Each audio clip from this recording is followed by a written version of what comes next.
Let's get going. This is going to be recorded, so for others who can't join us live, we'll be able to share this out. So first up, thanks very much for joining us for this webinar. We're looking to 2019 digital trends. Clearly, there's some very significant shifts on the way. And let me just start by doing a quick intro about Burn the Sky and what we're doing. Before we do that, the kind of housekeeping. If you can mute your mic as we're doing the presenting, please do use the Q&A bot, the chat box, and we'll be taking questions on the way through and then more questions at the end. If you want to speak, please just raise your hand and then we'll ask you to unmute your mic so we can have a live discussion at the right point. So just a bit of introduction then. Burn the Sky, if you haven't worked with us before, we're a digital consultancy and training business. We work with agencies, training partners, trade associations, business schools, universities to provide digital training to their members and to our customers direct. We work a lot with L&D specialists to help them design and deliver skills development programs. And work collaboratively with their internal stakeholders. We do a lot of face-to-face workshops. We also do online training and webinars like this. I'm delivering 2 or 3 times a week. And we have a team of expert digital consultants and trainers who work with us. And I'm very pleased to introduce in a few moments Clark, who is one of our partner team of partners. We work with a whole load of clients in many different sectors, whether it's financial services, working globally with HSBC on their marketing programs and training development capabilities, GSK having worked with their team to design and roll out a global digital skills program. We work with Google extensively in delivering a number of programs for their client base. And so we've got a pretty broad range of partners we work with, clients direct, as you can see here, but also behind the scenes, we're working with a number of other training partners, the Google Digital Academy, the MIT, INSEAD, Emeritus, Columbia Business School, and various others on the list. And so if we're not face-to-face with clients, we're providing services for a number of world-class education organizations reaching their clients. So quick intro. So I'm the founder and chief exec of Burn the Sky. I train with the Google Digital Academy, delivering a wide range of programs for them. Also with Emeritus Institute of Management, working with MIT and INSEAD and Columbia, and that's how I came to start working with Clark. And I've also been doing some work with ISDI, a Spanish-based business, running a diploma program for them. I spend quite a lot of time writing. Most recently, I've just updated my e-consultancy mobile marketing guide, and very happy to share any insights from there if you require after this webinar. Let me hand over to Clark. Hello, hi everyone, good to meet you all. So my name is Clark Boyd. As you can see on this slide, there I am looking quite serious, a little bit smug actually, so apologies for that. I've got about 10 years experience working in mainly search marketing, but more recently in attribution and that sort of thing. So I'm going to be talking to you today mainly about the changing role of search. That's where I do a lot of my thinking and talking. I'm a trainer for Google Squared Online and also for Emeritus, where, as Rob said, we first met, and I write a lot. So I'm the research director for ClickZ and Search Engine Watch, and towards data science. That's something I spend a lot of time on. But I've written a lot of guides on the new age of e-commerce, digital transformation, the future of search, performance marketing, pretty much everything under the sun. So you can find those free to download guides if you want to hear more. Cool, thank you. Now, with regret, our third presenter, Gina, who works with us both on the Squared Online program and the Google Digital Academy, she's had to go to Germany at short notice. So she's not with us today, but she's kindly shared the materials that she's put together, and I will present that at the end of this session. We are all three of us very open to any questions you may have after this webinar, and we will share any insights that will be valuable for you. So let's just start off with the key point here. There's a lot of talk about personalization. There's a lot of talk about customer centricity, but I think we need to extract ourselves from the marketing models that we're used to using and some of the marketing language and vernacular, which often masks the main challenge. And the main challenge is to really understand who our customers are. So we look at this from 4 perspectives. First of all, what is it that fills their head? What are they thinking about? In front of you is an image of 2 commuters I spotted on the London Underground last week. Just took a sneaky snap. And clearly, there are a lot of things that are going on in their lives. We need to try and understand what's filling their heads, what's filling their heart, what do they care about, what are their values, what are their passions, what are their family commitments. To the top left, what are they doing with their fingers when they are online? What are they doing? What are they searching for? Is it how-to videos? Is it entertainment? Is it social media? And what social media? Is it signing up for subscriptions and the like? And then what do they do with their feet? What do they do offline?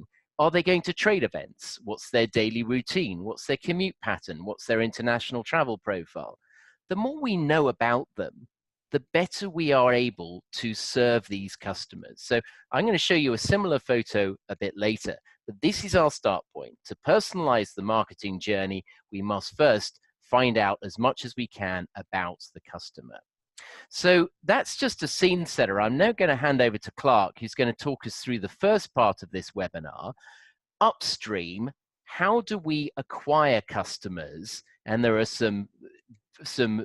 a number of very interesting insights that Clark's going to share around the upstream search journey. So Clark, let me hand over to you.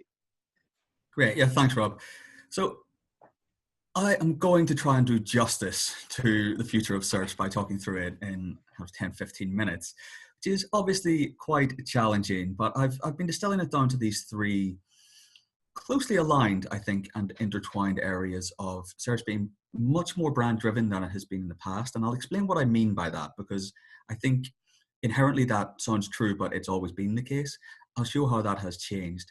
More sensory. So we talk about voice search quite a lot, but that's just a starting point on the journey. I don't think we're going to stop with voice search. So visual in 2019 in particular, and then moving on from there. And one of the core themes of this webinar is around personalization. Search has not done anything near enough with personalization so far, but we will start to see that next year. So I'll start with the brand-driven area. Now, I've been working in search for a while, and it remained, I suppose, my core passion. I've started working in all these different areas as well as search, but I always keep at least one eye on what's going on in that space. And I think it's a lot more interesting than it's ever been. So some of the things that Rob will talk to you about all link to search quite a lot, because it's our go-to place for resources, for any resources at all.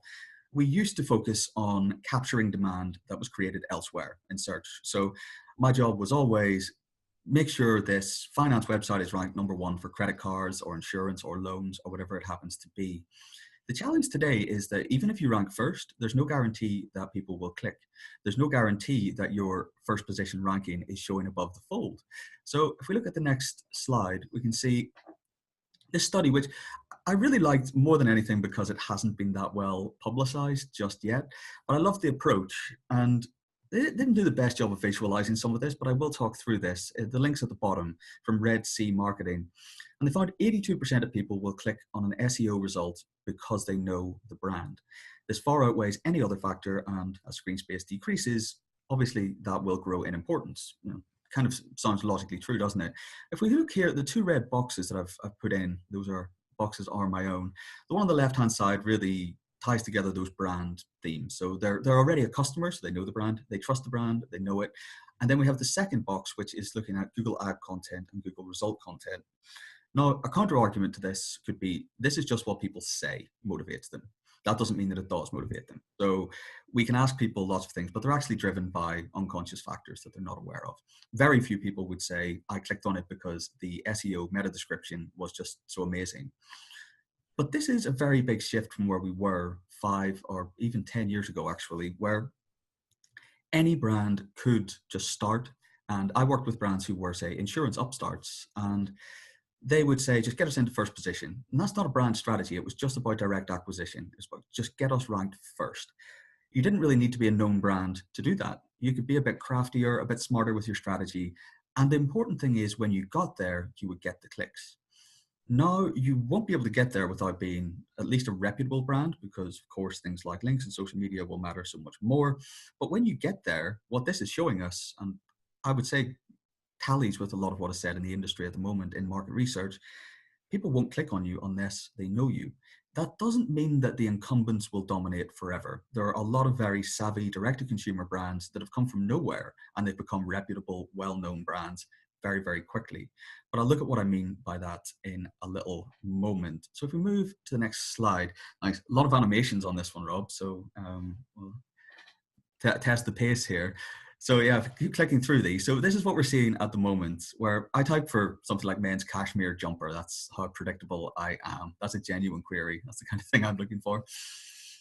We have this Amazon Chrome bar at the top, which tries to hijack it. We have shopping results, and that relationship there between Google and Amazon is the defining one for search for the next few years. That battle between the both of them is absolutely huge. Then we have our paid search ads.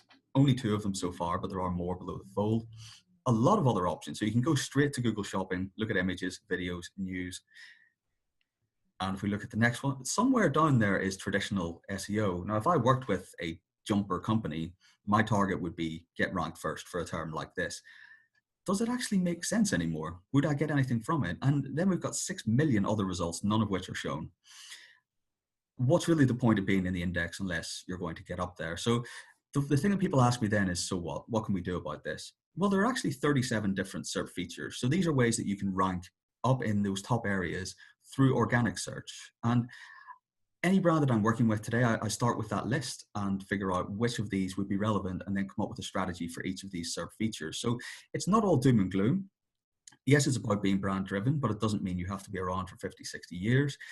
Yes, it's very competitive, but people aren't really looking at these areas. It's more about this universal search. And if you think about the way Google is trying to organize information, so it's not just about websites, and I'm sure we'll see a little bit more about that. Yes, it's about apps as well. It's about maps. Some brands don't even have a website nowadays, and they can still rank through Google. And they do it through using these SERP features. But we move on. I could talk about all 37 of them, but you know, we all want to get home for Christmas. So the second thing, and the one that I probably talk about the most these days, is this sensory angle on search. So we just saw that search results page, and the shopping results have all the images and things like that. The SEO results are still quite boring, to be honest. It's still 10 blue links quite often, and that won't last. So this is from a study I probably spent the whole of this year working on, called The Era of E-commerce. And what we found, and this is something that didn't make the cut in the report, but I found it very interesting. This is how people discover different products segmented by age groups. So you can see the blue there, 18 to 34, social media leads the way, followed by search engines and followed by TV advertising just after that. Almost the inverse is true when we look at the older generations, 55 plus, it starts with TV advertising and works its way back to social media. What this tells us though, is that I think some people look at this and think, well, that means that search plays a different role. So social media could be about product discovery for a younger generation, and search is still about capturing demand. But we need to think about what that does. And Rob was showing that idea of putting ourselves in the shoes of a consumer. What does it do if you discover a brand on social media, an inherently visual platform, and then you search for something? What are your expectations? Your expectations have been set by what you saw on social media. So search needs to tie into that, or else, frankly, you're not going to meet what people are hoping to see. Google and Amazon, if you look at their strategies, and Amazon used this phrase, we want to encourage discovery beyond the search bar. They don't just want to be that place you go to when you know what you want. And that was one of the big things we looked at in that report. Where do people go when they don't know what they want? Where do they go when they do know what they want? And search engines actually dominated that across pretty much every age group, followed by Amazon as a specific retailer, but still a search engine. If you're creating content, though, you need to understand that, and you need to create content that fits within those expectations. A lot of people are still creating very static text. They're putting keywords in it, and they're trying to rank through search. that's approaching it from the opposite direction of where consumers are. And if we look here at the data, so this is from, it's based on clickstream data. So it looks at what do people search and then what do they do next? So do they click through from the search results page or do they go elsewhere? If they go elsewhere, the search didn't get a click. The majority of searches nowadays, and this is a massive finding, the majority of searches do not result in a click. So what does that mean for search marketers? If that's what we're basing everything on. We base everything that we do off actions. So people click and then they go to our website and we can see it in our analytics platform and do something with it. What if they don't click? Were they affected by what they saw? That's quite a challenging question and makes search almost a little bit more like display advertising. What's the value of that impression rather than what was the action they took? How did we shape future actions? And search marketers, there are a few that I know who are getting ahead of this and who work at some very innovative companies, but most of the work that I see in review from agencies is people still just pumping out 400 words of text. They're putting stuff onto the blog. They're not categorizing things very well. It's not very engaging. What happens when Google pulls your content and shows it in the search results page? Nobody clicks on it. How do you evaluate its impact? And how do you keep improving that content over time? That's one of the big questions facing people going into next year. And if we look at this example, so it's just a search for best smartphone. It tells you a lot of the information without actually having to click through to the website. So that's a question for the publisher here, Tech Radar in particular, but it's also a question for each of those manufacturers and their search strategy. How can they ensure that they get into those spaces? And one of the things that we're doing now, and it's more qualitative than it is quantitative, but it will move into the latter arena as technology follows. How do we influence people in those spaces? This is one of the key things. If you imagine that about 64% of mobile searches result in no click, how are you influencing people in those different areas? If you are, say, Samsung, Huawei, whoever, how do you get into those consistently? And you will notice Samsung gets in there all the time. You might say just by having a great smartphone, but I would say by having a great PR strategy as much as anything else. So I think some arrows will pop up. There we go. Those are the spaces I was talking about. So if we move on to the next slide, and this is one of the key things we want to talk about today. I want to start though by going back in time before we look forward. So this was in 2009, and remember this being like quite a big deal, and everyone clamoring to understand what this was going to mean for search. This is from Search Engine Land. And headlines like Google, and they don't mean Google Now the product, I mean as in this moment in time. Google now personalizes everyone's search results. Beginning today, they will personalize the search results of anyone who uses its search engine. And for those kind of in the know in the search industry, you'll see this is written by Danny Sullivan. So Danny has since moved on and he is now the Google Search Liaison, and his job is to kind of work with marketers and help them understand what's going on at Google. And well, you see, I like the first one of these tweets. And this is 9 years later, the exact same person has moved on and now works at Google. So he's got a good idea of what's going on. He says, over the years, a myth has developed that Google search personalizes so much that for the same query, different people might get significantly different results from each other. This isn't the case. Personalized search is not a reality yet. There are some questions around that. Some people say Google is kind of fudging the figures a little bit on this. They personalize things, and personalize in inverted commas, based on location, but not very much based on what you've seen before. It's what they would love to do, but they absolutely are not doing this yet. And we'll see in the next slide, actually. Google shared this data. And if I'm looking at this as a marketer, and I'm thinking of it in basic terms of supply and demand, the demand is changing. So, and for someone that's been looking at search queries for years, it's quite a stunning shift, actually. There's a 60% growth in mobile searches for me in the past 2 years.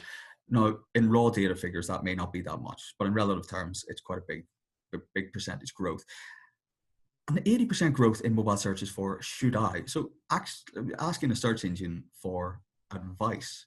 So it's not just conversational language, it's people genuinely asking these questions. And a lot of content creators are responding to this demand by supplying very basic answers.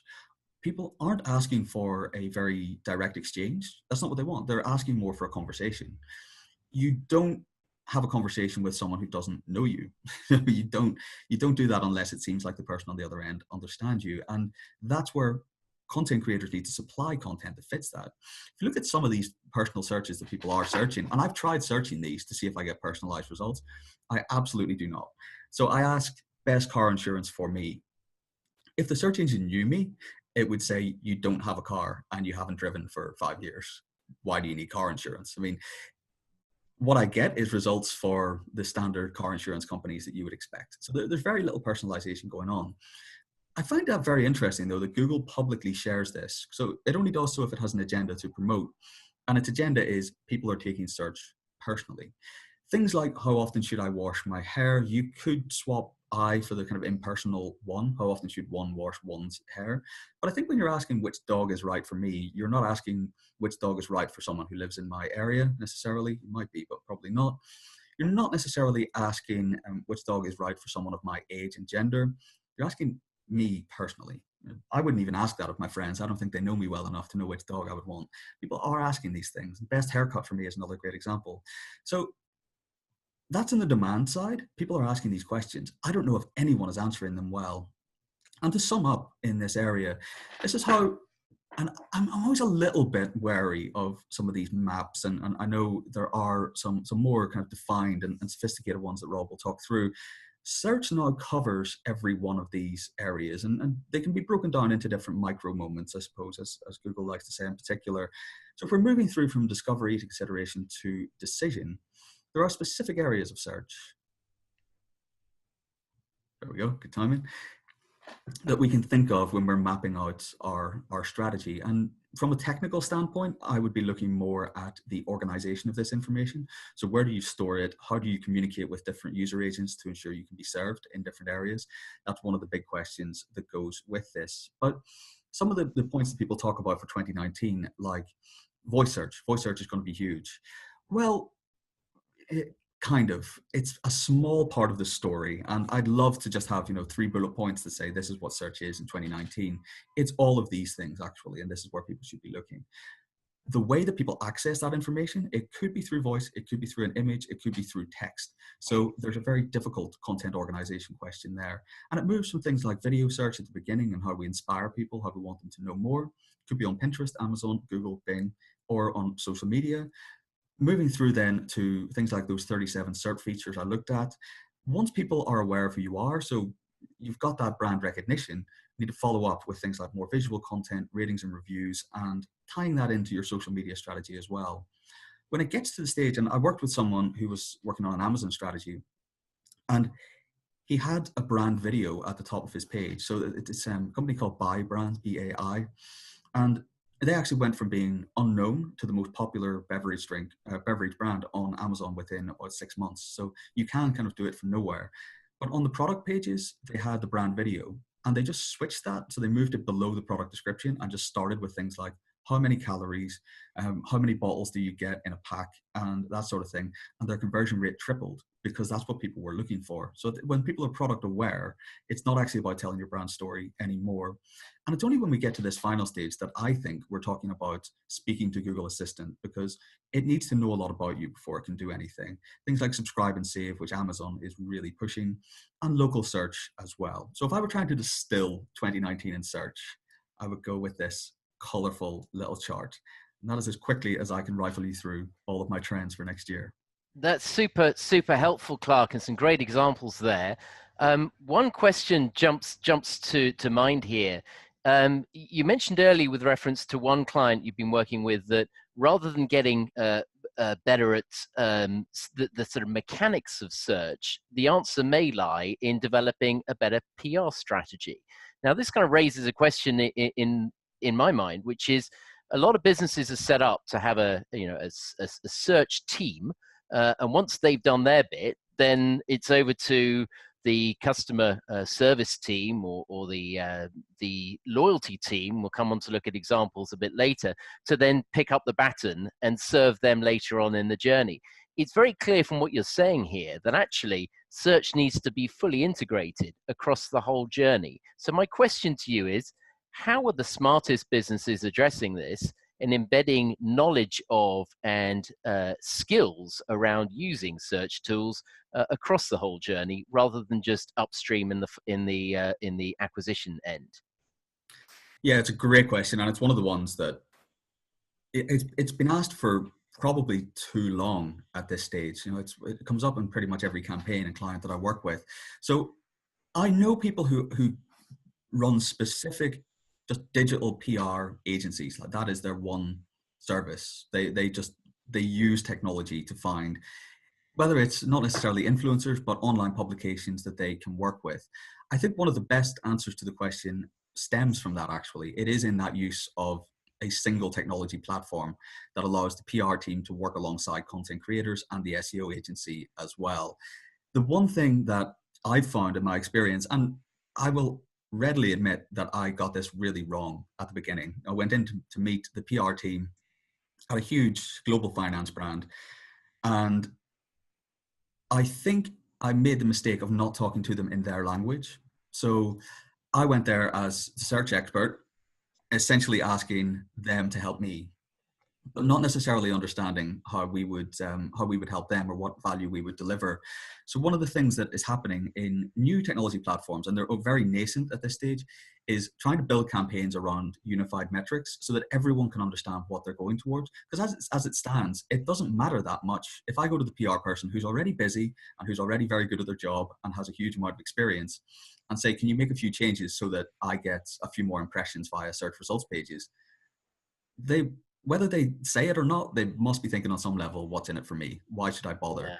Yeah. So Yeah. if you're working towards something together, that starts to make a lot more sense. And if you're using the same platform, you can collaborate.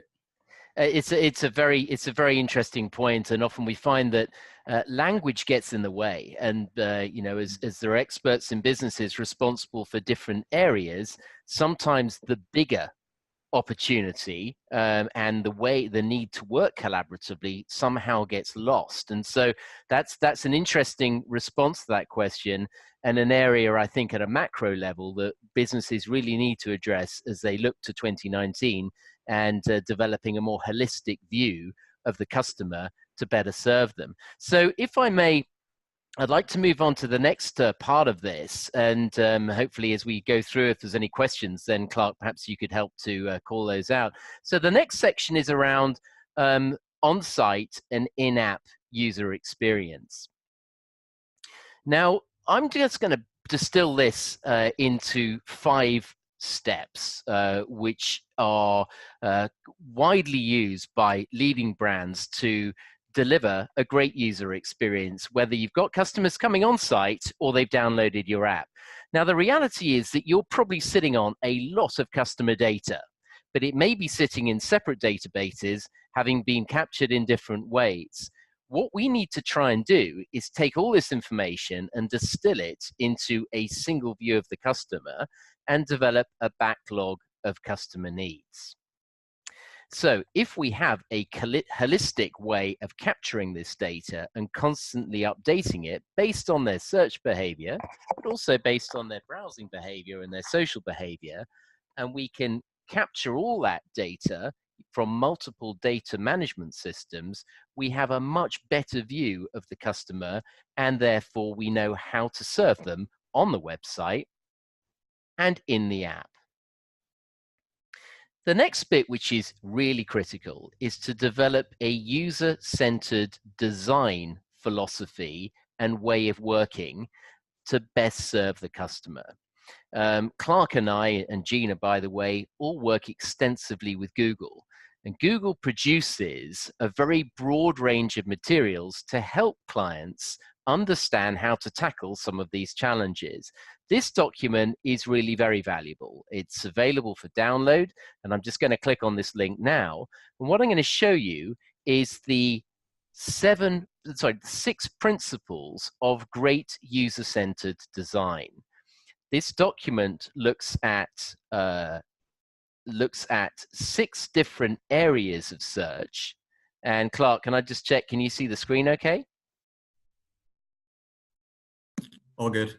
Yeah, all good. So you can see here, this is just I've just clicked on the link. So this is I'm showing you what's on the website right now. We can see the different areas of the customer journey that you should be looking to deliver in the most personalized and user-centered way. So we start with the home page and site navigation, then look at site search, commerce and conversion. Doing a lot of work in the guides. I've interviewed people from Amazon, and a number of other retailers who estimate something like 80% of on-site journeys on mobile result in basket abandonment. Now, why is that? There are some answers in this guide here. Form entry, usability and form factor, technical checklist. So this is a live guide that shows you examples of the methodology, and based on live interviews, looks section by section at the big principles and practical guidelines about how you can best deliver a right user experience from the home page. Get a quote you can see here, menus and site navigation, calls to action, and then moving on to site search, how you can be embedding a search bar and using some of the methodology that Google's been developing over the years we've just heard about into your own website. Clearly, a lot of customers have come from a very smooth and smart search journey to be dumped on a site where maybe that's not so easy. So we need to, and the list goes through. So I'd urge you to download this guide, have a look, and there are some very useful examples in there about how you can be providing a great user experience for your customers. Moving on, user-centered design and speed go very closely together. There is nothing more frustrating than waiting for a page to load. I've read psychology reports that show waiting for a page to load is a bit like being in a massive traffic jam, or worse still, watching a horror movie. It does instill a sense of frustration, which is not a positive experience. Now, when you look at the numbers, and we have access to a lot of numbers from our association with Google, you can see that there are some fairly startling revelations here. 40% of people will abandon a basket, or sorry, abandon a site if it takes too long to load. I've got 3 daughters. I learn a lot by talking to my daughters and watching how they interact on their mobile devices. They don't care that John Lewis is 150 years old. If that page isn't loaded in 2 seconds or 3 seconds, they're gone. Indeed, 47% of people in a survey say they expect a page to load in less than 2 seconds. And interestingly, on the right side here, page load time is now seen as a factor that determines brand loyalty. In other words, whether people are coming back and saying positive things, which is very, very valuable. So what can you do about this? Accelerated mobile pages. This is an open source technology which Google has introduced, and this provides a very efficient way of you hosting and serving your pages, with significant improvements, both for the business and for your user. On a median load time of less than a second there, 4 times faster load time than not using AMP, and using 10 times less data. Now, that's kind of important to anyone who's very conscious about data usage. And we can see that here's an example of a news publisher. All the big news publishers will be using AMP as a way of serving up the last cached version of the site, which can load very quickly without having to go and retrieve a new version of the site. And that's a very good way of keeping your customer feeling they're getting something while you're going off behind the scenes and retrieving an update on that page. User-centered design that is based upon some very intuitive interfaces is a smart way to go. I'm going to show you a few examples here. On the left, we see some work that we've done with Woolworths. Now, Woolworths is clearly under serious pressure from Amazon, as all retailers are. What they've done here is develop a very intuitive user interface for their customers in Australia. What they're doing, and this is based on extensive research we've done with their user base, is to build a very simple navigation on this site, which allows you to complete your weekly shop in less than 3 minutes by simply tapping on the icon for the product you want to put in the basket, or double tapping to remove the item from the basket. We're providing a very neat interface for people who only have one hand available to do their shopping. And by the way, that's a lot of us. And we're also making it easy when they look at their basket to see the basket itself drop down when you add something into it, or lift up when you take something out of it. So it's a very neat piece of user design there that is based on some extensive research we did with the user group. More on that in a moment. We all know about Amazon. Amazon, the one-click purchase, which makes life so incredibly easy and has been one of the many factors that has driven the huge success of Amazon in taking share from other retailers. And then let's think about what HSBC is doing on the right here, using Touch ID, which saves people a hassle of having to remember lots of passwords, and indeed voice recognition, which allows secure access to sites and apps. This has fundamentally transformed the user interface in a very quick and intuitive way. Clark mentioned micro moments earlier. Micro moments are a really important way, and I would say a key part of the third step here, which is customer journey mapping. It's often the case that we start by thinking, okay, we've got to develop a site for our customers and start at the beginning of the journey. My strong advice is that we do this the other way around. Start with the goal in mind. What is the moment of purchase you want to achieve? Is it someone buying a product from your site? Is it someone registering for an event? Is it someone wanting to read reviews of others while in the consideration phase? If you start with the end in mind and then work your way back and identify the I want to moments, the micro moments along the journey, you're likely to identify things, needs that customers have on the way through the journey, which you can then design into your customer journey online. And these are things you may not realize if you go in the other direction. So advice here is to start with the highest value products or the highest value interactions, and then work backwards, identifying these micro moments, what I want to watch, know, do, buy.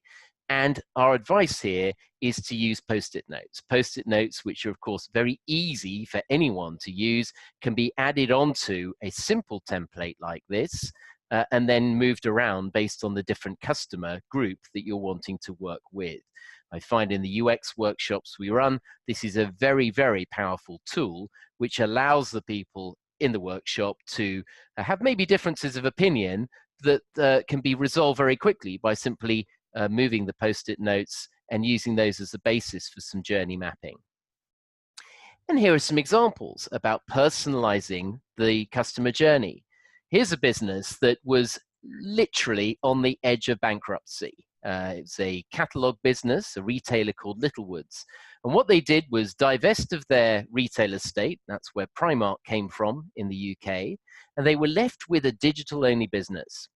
They spent 9 months analyzing in huge detail their user base, their search behavior, their purchase behavior, and they identified over 1,000 different customer profiles. They then built over 1,000 different landing pages and matched the landing page to the returning customer on their next visit.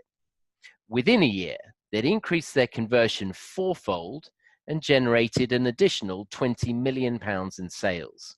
And the exercise I've just described certainly didn't cost anything like £20 million.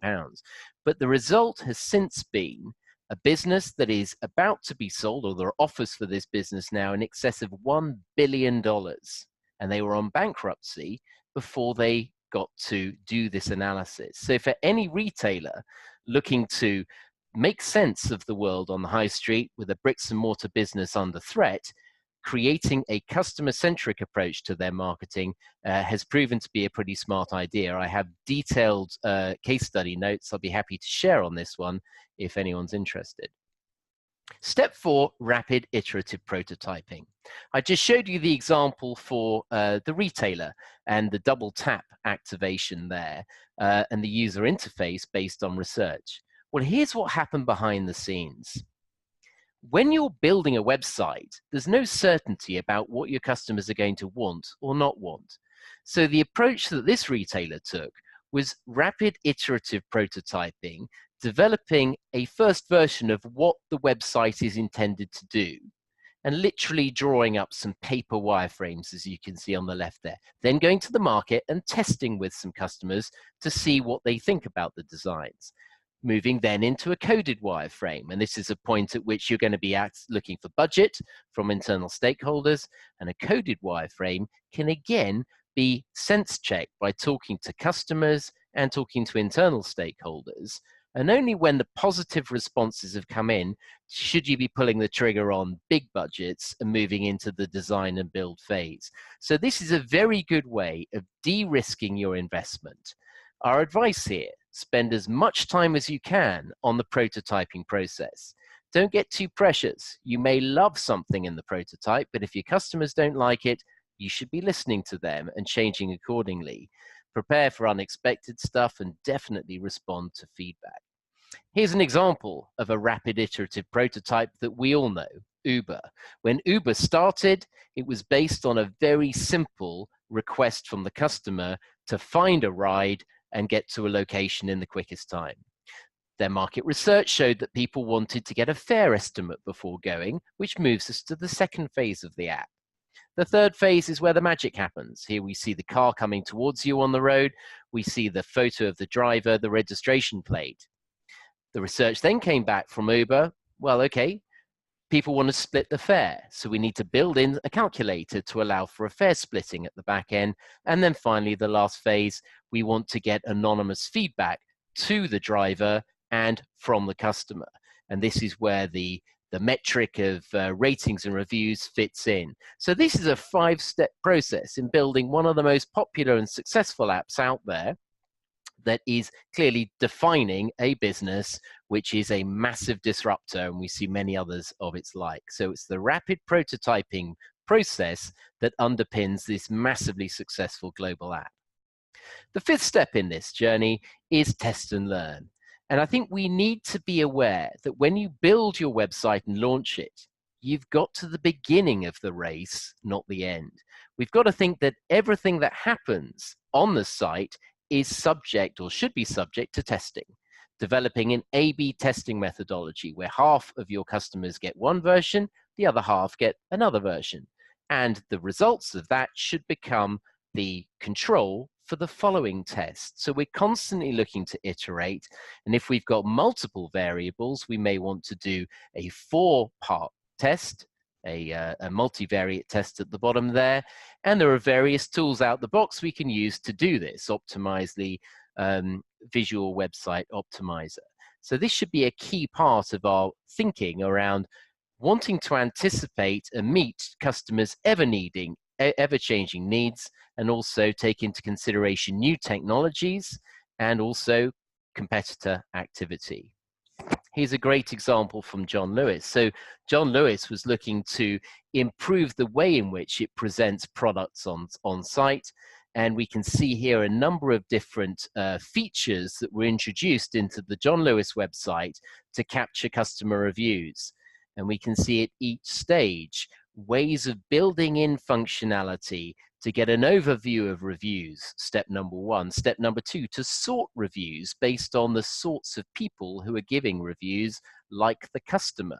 You know, I'm more interested about a review given by someone with my background and needs than what my mother may be saying, although she could be buying the same product. The demographic, of course, is important to understand different types of reviewer and then giving an overall score breakdown. So each of these features was built into the John Lewis app in an iterative way based on feedback from customers. So are there any questions about that section before we move into the third piece in this webinar about relationship building and loyalty? Anything, Clark, or maybe you've got any questions that we can look at now? Yeah, so I think you touched on a lot of things a lot of themes that I was talking about before, but another one that if I were to put a fourth thing about the future of search, just a general point, is that it will be fast. That is going to be a huge, huge part of it. And where do you see progressive web apps fitting into that as a kind of halfway between sort of app and website? Are there any brands that you've seen using those well at the moment? Do you think they have a bigger future, say, than accelerated mobile pages? Yeah, no, I think it's a great point, and for a number of businesses, that the challenge has been recently telling the boss that building a native app is a huge mistake. You know, there's 2 million apps in iTunes, there's 2.5 million in Google Play, and often the real challenge is how do you get awareness of this app and get people to use this app on a regular basis? So, building a hybrid site is a smart way to go. Clearly, the cost is significantly reduced. You can build once and serve on any device dynamically based on the device recognition landing on your server, and we can find a way also of massively reducing the discovery piece by having content which is accessible via the search engines. So I'm pleased to see that a lot of the businesses I'm working with now, particularly in the retail and travel space, are realizing that a hybrid site is able to deliver a lot of the functionality now, which previously was the preserve of the native app. The browser technology is getting much better in that sense, but also it's a way of providing for senior management what feels like an app without actually going to the cost and expense of providing an app which may regrettably not get much use in the long run. Does that help to answer the question? That answers it very well. Yes, thank you. Perfect. Thank you. So let's move on then to the next section, and we will talk a little bit more about native apps right here. So this is the piece that Gina's prepared. Let me do my best to cover this area. The first point here is that providing personalization on mobile is clearly rewarded, very clearly rewarded. This research from Monetate illustrates that the ROI on personalization can be clearly seen across 3 major sectors here: financial services, travel and hospitality, and retail. And to the scope of 1 times our investment in financial services, for the largest chunk for financial services, the largest chunk here is 2 times our investment in the travel and hospitality, and also in retail. And we can see 3 times our return on investment being a very significant chunk here for travel and hospitality and retail. So let's think about what that really means. Well, in financial services, clearly, the more personalized you are, taking into consideration the age of your customer and the disposable income of your customer, you can be presenting the sorts of products and services which are relevant to them at the time. It's great to see brands like Aviva, for example, now providing a very personalized landing page, only showing the sorts of products that are relevant to you. Travel and hospitality, I've seen some great examples of businesses truly personalizing the journey. A great example is Thomas Cook. We've just finished writing one of the guides, the mobile marketing guide, and feature in there Thomas Cook. What Thomas Cook's doing is providing for customers a personalized video log of their holiday, featuring all the major players on the holiday experience. It could be the receptionist, it could be the person working in the water sports area for the kids, it could be the people behind the bar working in the restaurant, giving a personalized message to the customer. Hope you had a great holiday, we'd love to see you next year. And the results are phenomenal in terms of the rebooking very quickly after getting that message from the holiday resort with a rebooking for the following year. Retail, I've given examples from John Lewis, but clearly this is the big one. If you've got customers who are still going into shops bricks and mortar, we need to be thinking about how we can provide some personalization, people coming in store, but being aware also with the massive threat that Amazon is proposing now to bricks and mortar retailers, that the more you can personalize the experience and link together the on and offline experience, to your point about attribution earlier, Clark, the better the result will be. So let's just have a look at a couple of examples here. Here's Aviva. Aviva's done a great job at personalizing the experience based on the data they capture about you before offering an insurance policy. What Aviva will say is, if you want a policy with us, here's our app, use it for 2 weeks. And based on your driving pattern and your location of driving and the motion sensor within the app, they can detect whether you're a maniac driving on and off the brake pedal and accelerator in the middle of the night, going through dodgy accident hotspots, and politely decline you a policy. Or on the other hand, maybe you're a very safe driver and they will be providing for you a policy, offering a policy and a premium which is suiting your budget. Let's look at another example here. Here is, I can just click on this, a financial services example, HSBC. HSBC, I've been a customer of for many years, and what I see from HSBC is a number of emails where the degree of personalization is getting better and better because they're understanding what I'm interested in and what I'm responding to. They're using a whole load of multivariate tests here to assess the different type of email they're sending, the sender name, the gender, the personalization, subject line, call to action, use of visuals on the right-hand side. I'm showing here 3 different graphics they're using. And depending on what I'm responding to, they're getting a better idea about me as a customer and are able to provide a better personalized experience as a result.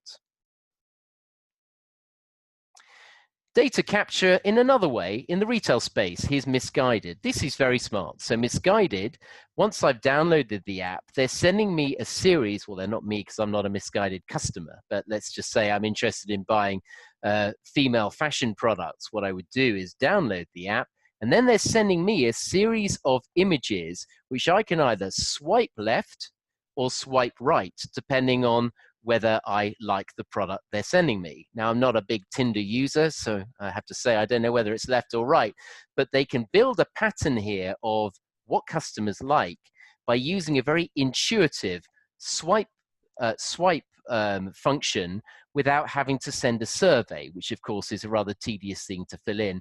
And then they can be sending much more relevant and personalized products, which result, no surprise, in a much higher conversion. I work closely with the company that built this app, and it's been hugely successful using a very basic piece of functionality like that. Another example for you here, ASOS. ASOS is doing a great job by bringing into the user experience some machine learning functionality, which allows them to detect what sorts of content customers like, and then serve more of that content and serve less content which isn't getting the clicks they want, both in terms of the flow content. So this is the quick, immediate product and time-based and price-based offers on the left, which goes out on Snapchat, on their hashtag, and then on the right side, the stock content, so the more evergreen, long-lasting content, and based on the sorts of content that people are clicking on and responding to and sharing, it's dynamically serving out more content to customers based on those behaviors. So now, thinking of loyalty, it's very hard not to come back to our friend Jeff Bezos. I found this image, I was in a presentation the other day and I heard someone show this and I took a screen grab, so the quality's not great, but I think the message is very simple. Back then in 1994, I sell books was the mantra. These days, I sell what the hell I want. You know, Amazon has come to become a massively successful business. By the way, one that only broke into profit 4 years ago by using some very, very smart algorithms to capture information about the customer and then serve the the right sort of content. Now, Clark's talked earlier about how the search world is working for Amazon. This I found fascinating doing some research. Amazon focusing hard on long tail keyword suggestions to provide really detailed recommendations based on long form keywords rather than simply short form keywords.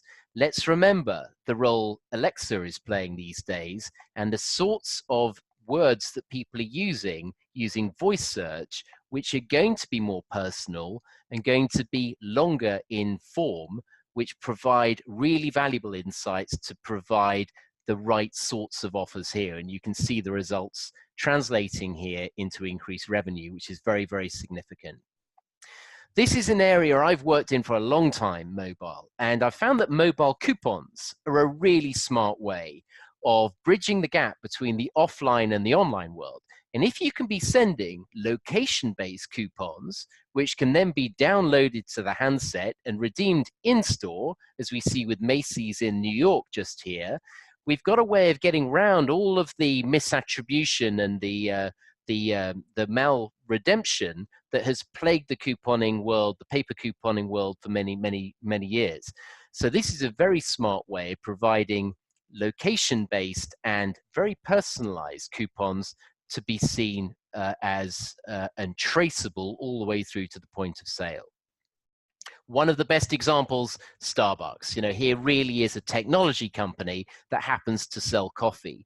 But it should be very clear, the amount of information that Starbucks is capturing on users on an ongoing basis is resulting in a phenomenal increase in sales generated by the native app and offers, highly targeted offers to reward loyalty and repeat purchase, which has had a phenomenal effect on the fortunes of this business and the value of retaining high value customers and preventing them from going off to competitors. And again, we've got very detailed analysis on Starbucks if that's something of interest to you.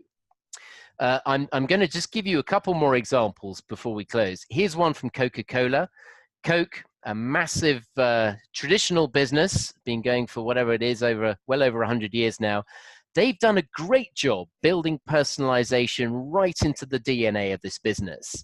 You may well have seen these personalized bottle campaigns, the share a Coke, which is a concept that's been going over 10 years now, but it's really been successful in morphing from giving individual recommendations and naming individual products with names to providing sharing experiences. So now we see if people are going together to a wedding, to a stag weekend, to a graduation ceremony, they can call the name of the event together, which builds a real sense of belonging and a real sense of unity, and literally putting it on the bottle itself. So very clear on and offline branding there.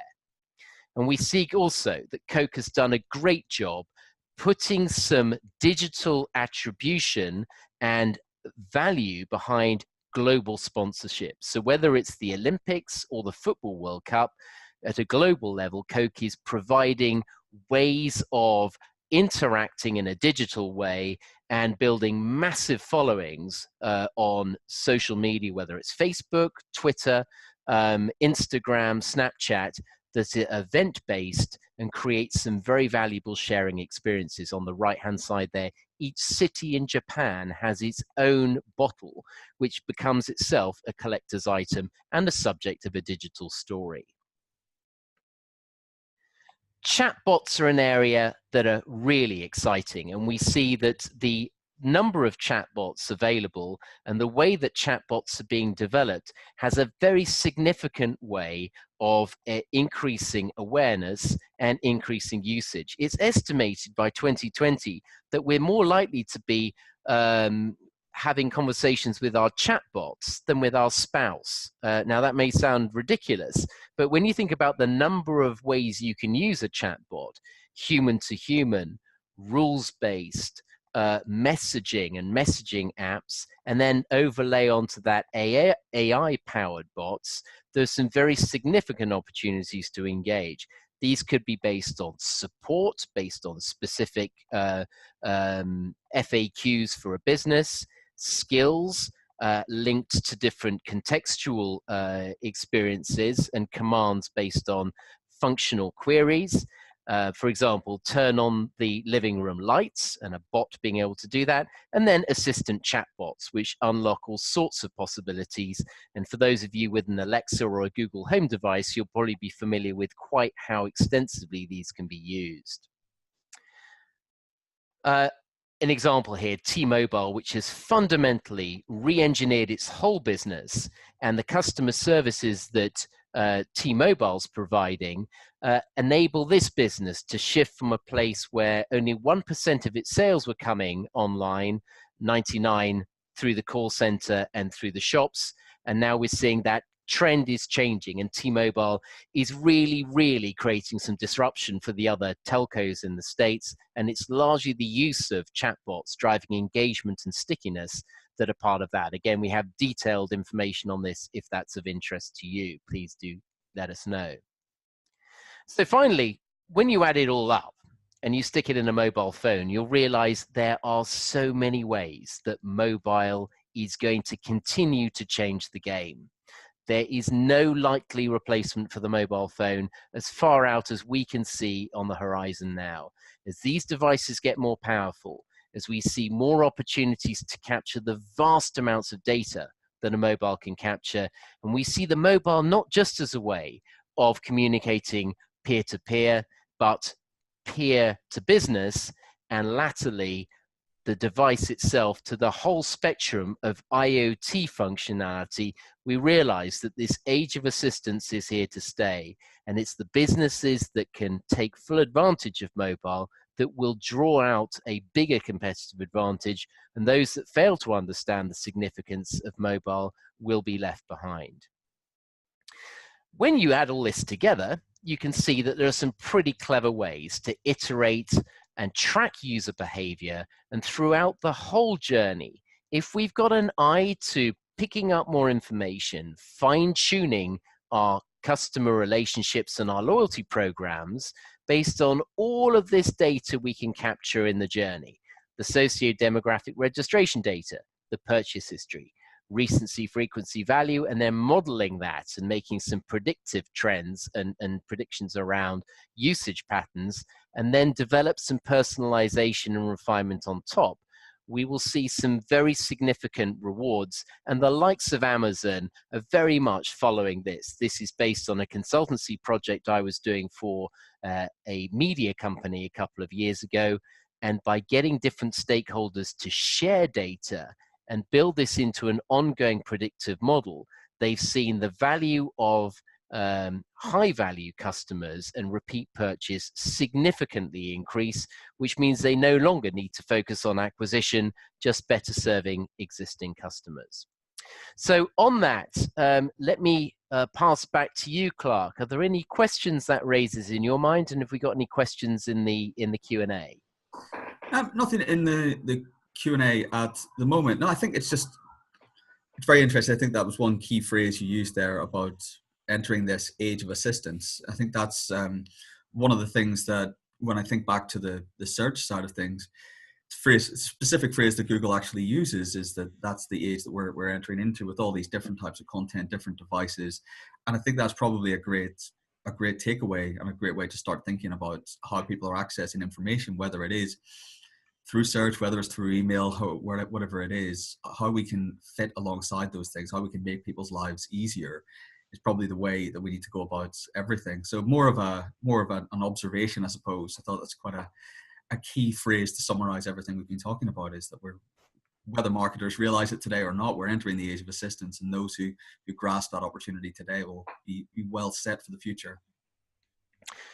Fantastic. Well, let me just wrap up. We're pretty much on the hour here, so let me just finish up with one final slide, and then we'll wrap up. So we are running a series of face-to-face workshops here, and we're developing a number of these in an online form.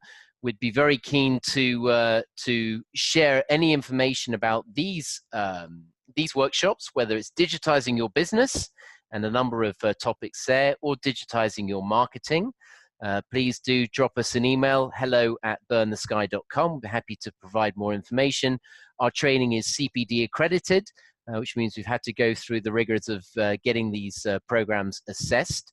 And we're providing them, as you can see, for a number of world-class organizations. And we'd love to find out more. If there are any courses that you particularly want or any issues that come on the back of this, we'll be posting this workshop, this webinar onto our YouTube channel and onto our website. Please keep in contact, and thank you very much for joining us today, and we'll be coming back with our next webinar in the new year. In the meantime, enjoy your break if you're going anywhere over the Christmas period, and we wish you a very happy and prosperous new year. And thanks, Clark, again for your help. Thanks, everyone. Speak soon. Take care. Cheers.